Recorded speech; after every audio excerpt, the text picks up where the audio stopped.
Hey guys, what's going on, and welcome back to the channel as it tries to focus on me when I change different light.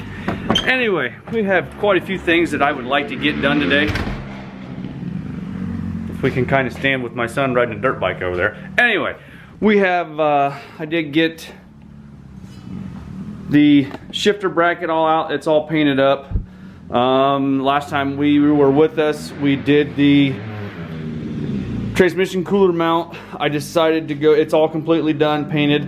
After I got it done and was looking at it underneath the truck, I thought it should really use a guard on it with stuff being thrown up from the road and the tires and everything else. So I got this piece of expanded steel, 1/2 inch by 13 gauge, I believe is what it is. So it's right around probably, I don't know, maybe 1/8 inch or so. So I added that. One thing I'm not sure of, it's an afterthought, like always, I don't know that I'm going to be able to reach in there and get that bolt through to put a nut on the back side, because I have nylon nuts for everything. Just like on the cooler itself, I got a nylon nut with the head on the inside. So we're going to see if we can get this mounted on there. I did start making up some transmission lines, doing everything and fittings. So we started with a 90 that will come out of the cooler and then head up to the, this is going to be the return side, back to the transmission. This is going to be the feed for the cooler. It's just what I've decided to do. It really doesn't have a designated in and out. It's just got to run through there and cool it off and go back to the transmission. So this will be in. This is the furthest point away, so I thought I would use this for the return. So like I said, I have this made up to go back to the transmission. It does come with barb fittings if you want to use those, or it does come with -6 fittings. So that's what we're going to use, is some -6. And then I also have all kinds of stuff laying here for some tool videos. I picked up some 8 gauge wire, going to make an extension cord for the weld cart. It is the biggest pain in the ass to try and unplug and plug and unplug and plug all the stuff in. So we're going to put 3 plugs on the back side of the welder's cart, daisy chain them all together. We're only going to be using one piece of equipment at a time, so I feel that it should be fine. We'll 8 gauge wire from, like I said, we're on daisy chain. We'll go from plug, we'll come in and go plug to plug to plug, and then we'll have a 25-foot cord going into the wall, so I won't have to reach back there and unplug and plug everything in. So that'll be coming in one of the tool videos. We do have some stuff laying over here for the Jeep. We have a grid and lock for the bed. We got another tool video there. We got some swag off-road. That's a pretty neat addition for the press over there. So you guys need to stay tuned and watch the tool videos also that I post on Tuesdays. I got one other thing that I would like to ask you guys. Comment below and let me know if you guys be interested in some merchandise. I'm thinking of doing some t-shirts, maybe some hats, some hoodies. This time of year would be hoodies. If you don't feel like commenting below, hit me up on Instagram. My Instagram is right here. Send me a message on Instagram. I will read all of them. I read all the comments.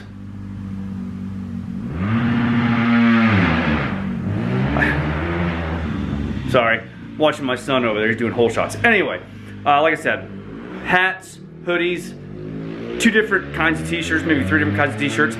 Comment below. Curious on if you guys are ready and want that. We are ever so close to 5,000 family members. Like I said before in other videos, you guys are not subscribers, you're family members to me, because you guys help support the channel and help me keep going in what I'm doing here. So let me know below in the comment section if you guys are ready for some merch. So here he comes right here. I solved it, not on camera. Yeah. This is his first year racing. He did very, very well. He's getting more brave, or getting braver race he was in. So excited for next season. He does have a sponsor already for next season. Thank you so much to AOT Racing. Is going to hook him up with some gear for next year. So I appreciate everything that you guys are doing. Anyway, let's get on with working on the truck. Like I said, we're going to put the cooler in. We're going to put the transmission mount in.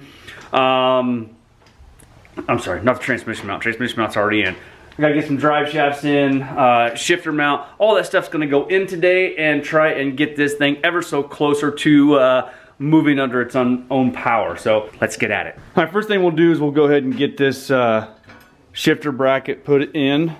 I went with a nice gray color. Hopefully it complements the interior well, kind of blends in maybe just a little bit. I believe it's gonna be about the same color as the seats. I don't know, we'll see. Well, okay, it's about the same color as those two pieces there, so pretty happy with that. It doesn't really blend well with the seats, but it does match some of the interior parts, so that's a good thing. I really don't know why I have those different color from the dash, but anyway, we'll get this put in, and then go ahead and grab the shifter, put it on there, get it bolted down and finalized. And then we can kind of decide where we're going to go through the floor at with the shifter cable.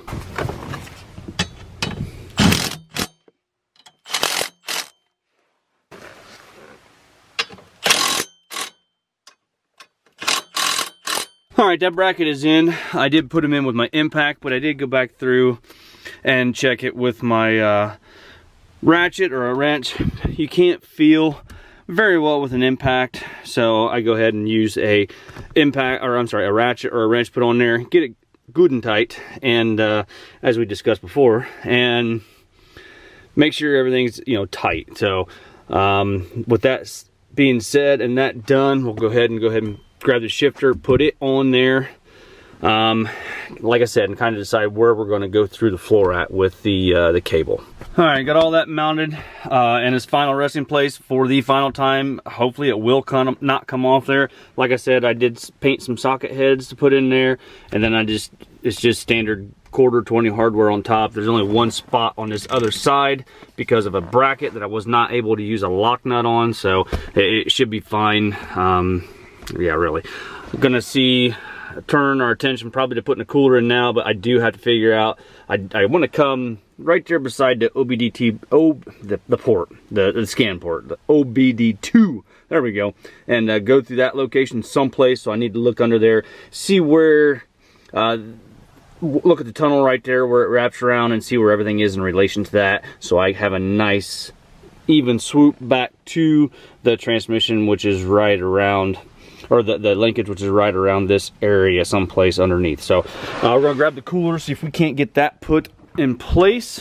Like I said, there is no designated inlet and outlet on this derailleur cooler.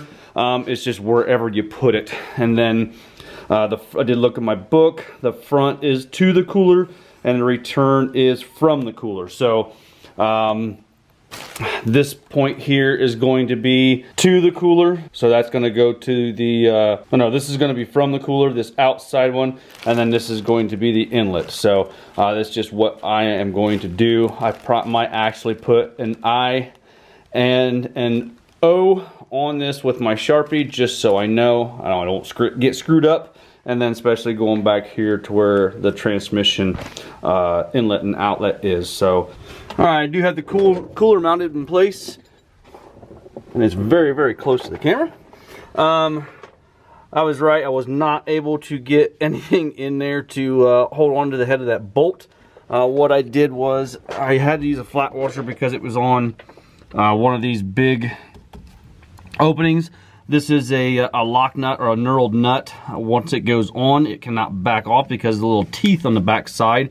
So I was able to use my impact with this and it stayed place. And then I just used a nylon nut and a regular bolt on the top side. These are all zinc coated bolts, so they will not rust. And they will not back off, and everything should be good. And I still have enough room to get my AN wrench in there to get all the fittings tightened up, I hope. Should be no issues at all. So we're gonna start getting some lines ran. I'm gonna go ahead and put my drive shafts in, my rear drive shaft in first, because I'm looking at going using some stainless steel self tappers in this extra material here that's on the bottom side of the cab to route my hoses up to the transmission. All right, I'm just all over the place. Anyway, this is the mount or the fittings that come with the derailleur. We're gonna put that in and run the one line first at a time, just because this is in a coil.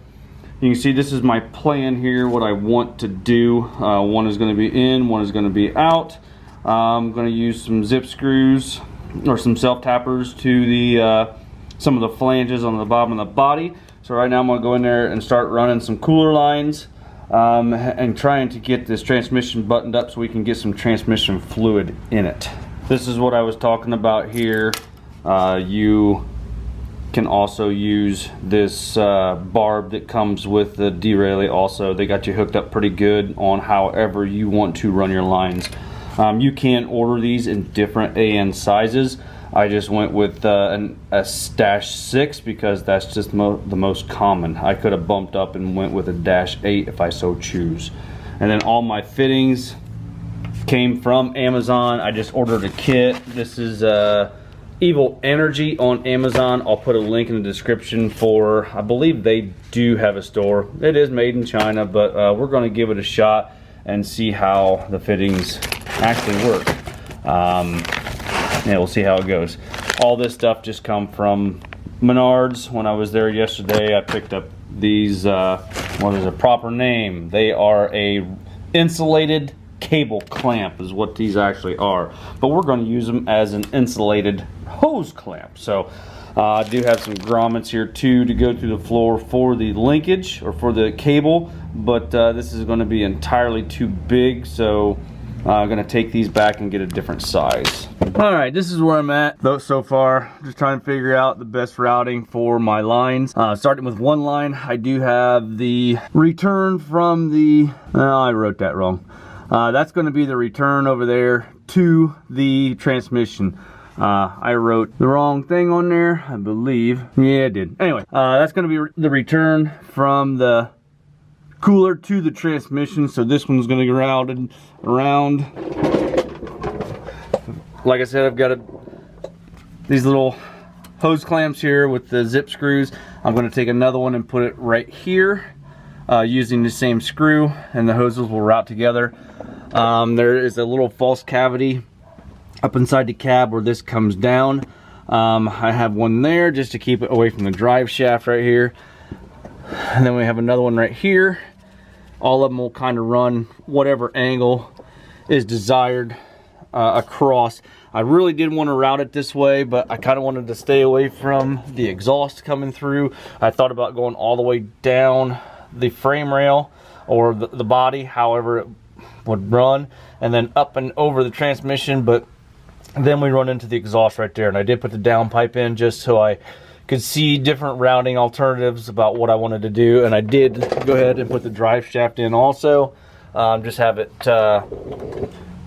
bungee corded up to the bottom of the body right there, the frame rather, because I'm getting a little ahead of myself. I forgot to bolt the torque converter to the flex plate. So that's why I don't have the drive shaft completely hooked up. And I'm just trying to decide if I want to run a 90 on this or if I want to run a 45. As soon as we decide, we'll go up and make some lines and show you how these AN lines are made. I think I am gonna run, I gotta remember there is another drive shaft that's gonna be coming right through here too. So just trying to decide, it's gonna kind of come through this area right here where my hand's at, if I can get to it. Through here, it'll run down to the front axle. It'll probably be out of the way for the most part of the rotating mass right here. Definitely don't want to bring it out over top the axle.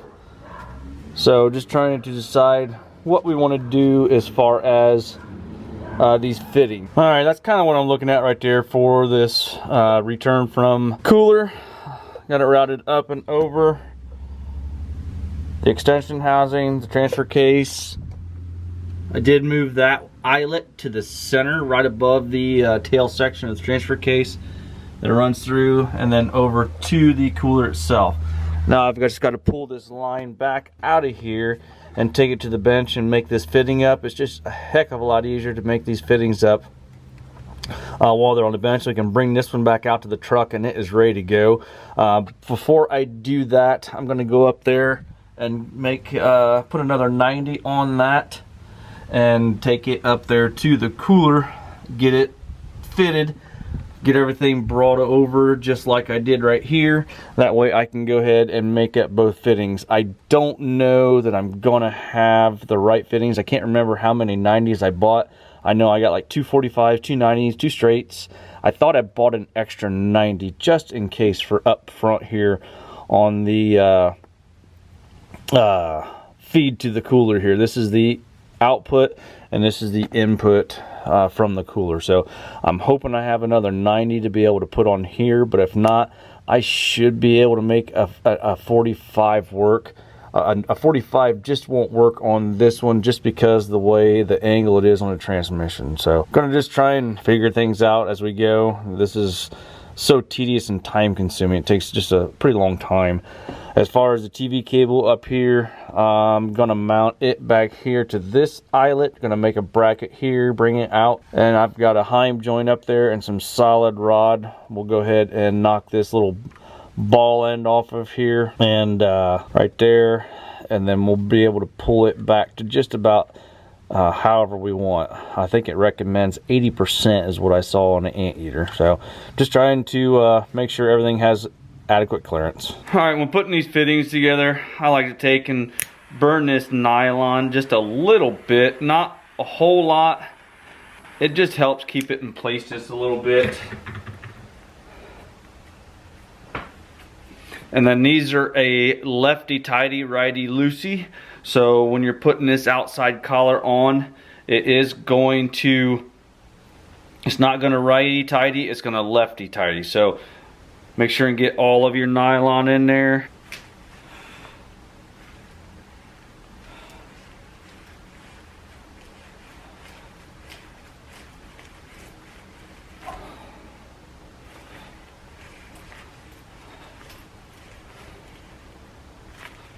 Then you want to take it so your hose is clear up inside, butted against that little edge in there. I don't know if you can see that or not.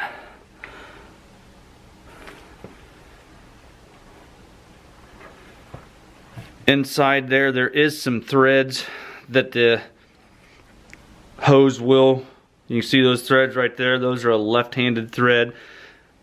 That's what gets threaded onto the hose.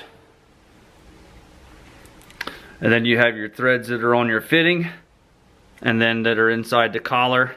Then as that goes in and tightens up, it clamps that hose in place. I've got a set of Earl's blocks. Put those in there, or put your fitting in there.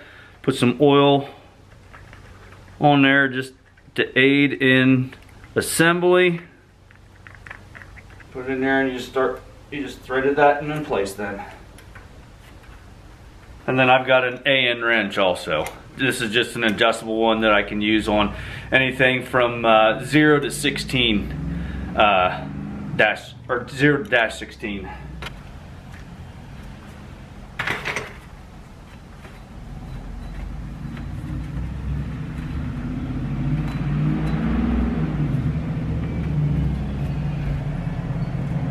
That's all there is to it.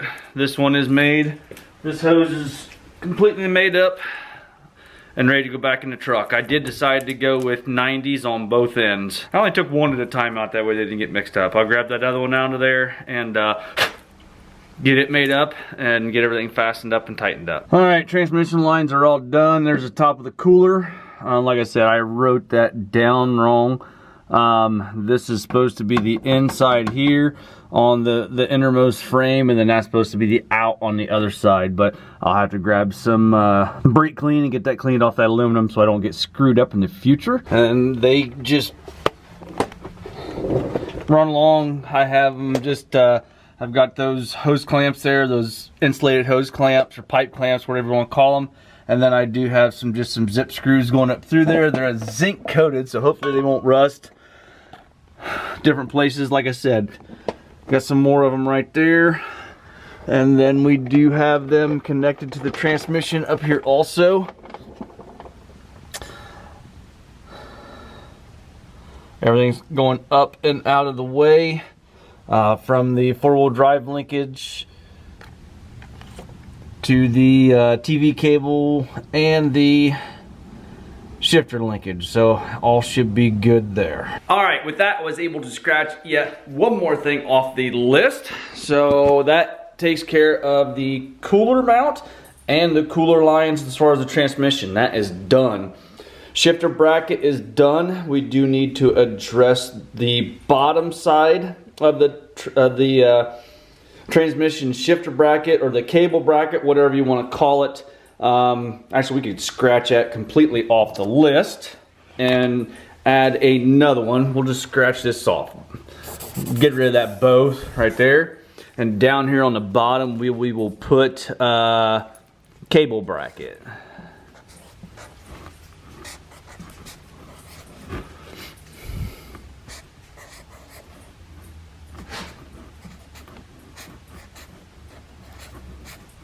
Just like that. And that'll be down at the transmission itself for the shifter. So we need to put fluid in the transmission case. I've got the rad lines. As far as topping off all the fluids, that is transmission fluid, radiator fluid, T-case fluid. That's all fluid. So we could get rid of this right here. So we're going to top off all fluids. We got that on there. When we do the transmission pan, there's a little stand on there that brings the filter down deeper in the pan, since it is a extra deep pan. So we're scratching things off. We got the codes cleared. Yeah, we're getting it done. We're getting it done. So to do this, it took a while. I didn't record everything. It would get monotonous watching me sit there and try and figure out where to run the lines, where to place them at. That's why just at the end I showed you every place that I added the line. So if you guys hear the jingling in the background, I've got my shepherd out here with me. She is sniffing and changing, or wanting to know the dog food over there. So yeah, she's inspecting everything. So when you do this, like I said, they do have wrench sets. I opted just to get an adjustable wrench. It works out very well. And then I do have a set of Earl's vice blocks. All this stuff will be linked in the description, as far as the Evil Energy fittings that I used. That was just a kit that I purchased off of their Amazon store. It come with two 90s. It come with a 45. I think I purchased a 45. I don't know. I think it come with four 90s. It come with a bunch of different stuff. And went along with the hose. So like I said, it was just a kit that I purchased off of Amazon. Their store is called Evil Energy. I'll link them in the description also. I think that's pretty much it. We got a little bit done today. So guys, if you don't mind, I think that's pretty much gonna do it. Hit that like button, give me a thumbs up, subscribe if you have not already done so, and we'll see you guys in the next one.